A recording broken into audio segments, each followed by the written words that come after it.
With rising fuel prices, getting from one place to another has never been more expensive, which is why when it comes to commuting and solo trips, you should get on your bike. Worried that you don't have the energy to make it to work under your own steam? Well, that's where an e-bike comes in. I'm Christian Cawley, and you're watching Make Use Of Reviews. This is the Eskute Polluno electric city bike, and lately I've taken it for a few spins around town. It certainly gets you from A to B, but is it the e-bike ride you're looking for? Retailing for $1199 in the UK and Europe, the Eskute Polluno features a 250-watt Bafang G010 rear hub drive motor intended for assisted pedaling. This will help you cycle to work, the shops, church, wherever you're going, without breaking into too much of a sweat. The bike can travel up to 65 miles, that's 104.5 kilometers, on a single charge with a top speed of 24.95 kilometers an hour, roughly 15.5 miles per hour. An LED display shows you how fast you're going, but this is a ride aimed at flat surfaces rather than the hills and mountains of off-road biking. The Eskute Polluno electric city bike is intended purely for the urban and suburban landscape. It will cope with the odd bridge or tunnel descent, specifically on asphalt and other hard roadways. Arriving in a hefty box, the Eskute Polluno requires some assembly. This is a step-through body bike weighing 25 kilos, so with the box and tools added, dragging it all to a suitable area for preparation might be challenging. If possible, unbox and assemble as close to the delivery point as possible. I didn't. The well-packaged bike requires pre-assembly components to be detached before building, which means cutting the cable ties and then placing those components away from the main body of the bike. There's also quite a bit of unwrapping to do here. The front fork and wheel in particular need fixing into place, along with the handlebar, saddle, pedals and mudguards.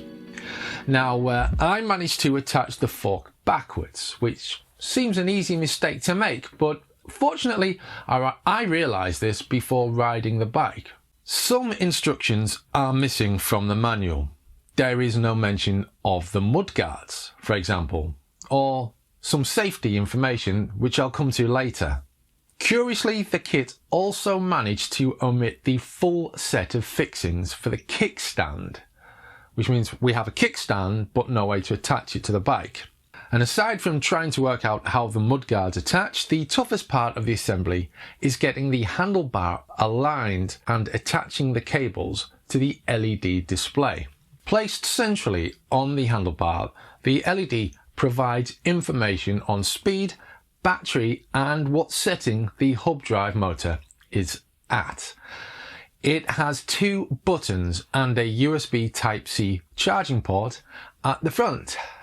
Now, note the bike features an additional unused cable, the purpose of which is not explained in the manual. Presumably, it has a more important use on a different model or with a different LED display. But what is the Eskute Polluno electric city bike like to ride? So as you can see, the bike is now assembled. I'm going to be taking it out for a spin. Helmet, action camera attached so you can take a look at how it travels yourself. I'm going to start off pedaling and then go on to enable the electric motor when I start getting tired, basically. We'll see how it goes. Well, it's pretty nice actually. This is a big bike designed to carry weights of up to 125 kilos, but it's unsuitable for anyone under 160 centimeters or 5 feet 8 inches. all of this makes it unsuitable for slighter frames and, unfortunately, most women, which is ironic given the body design. But this is a perfectly good bike given a nice boost by that motor. Now at first you don't notice it, presumably because it starts quietly and the sound of the tyres on concrete is louder. But if you step up through the 5 speeds, you'll find the motor increases in volume as it gets faster. Now happily, it's still quiet and tonally little more offensive than a prolonged lamb's bleat. To test the bike, I took a round trip across town. As I work from home, commuting would have been a really boring review. This is a 10-kilometre ride which took around 35 minutes with stops for traffic. And it took me on roads, under bridges, over bridges, long stretches by the beach, up and down curbs, main roads and side streets. About as varied as a city bike can expect, the Eskute Polluno handled it all admirably. However, this bike is not without problems. They're mostly electronic and specifically to do with the display. You see, the bike's build is relatively reliable, albeit a little unsteady at top speed on anything but the flattest roadways, but the LED display is another matter entirely. For example, it has a Bluetooth symbol, but there's no obvious way to enable Bluetooth. Fine, you might think, it doesn't really have Bluetooth and it's there as a default. Except that Bluetooth isn't mentioned in the manual, but unpairing the phone from Bluetooth is. Worse, there is a key safety issue with the hub drive speed settings, which do not reset after disembarking and parking or leaving the bike locked up for any duration, including overnight.